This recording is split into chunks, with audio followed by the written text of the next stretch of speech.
In downtown Bangor this weekend, you might see some scary creatures roaming the streets.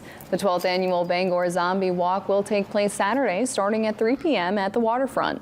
This family-friendly event will march on rain or shine, and all are welcome to join. The event celebrates Halloween, horror, and all things undead and living. This year, there will be more ways for people to get involved all weekend outside of the walk. Lots of costumes, lots of cool special effects. We encourage a lot of people to do their own thing, make their own characters. We have a costume contest. This is the first year that we have a scavenger hunt that takes place throughout the weekend. It's not just the walk. You can go to local businesses and they'll have special items on their menu. You have to find certain things like a brain here and there. You take selfies with it, and there's a grand prize at the end. Sponsors of the first ever scavenger hunt include Maniac Manor, Queen City Cinema Club, and Chimmer Coffee. Winners will receive a gift certificate, Halloween movies, and a cash prize. For more information, check out their Facebook page at Bangor Zombie Walk.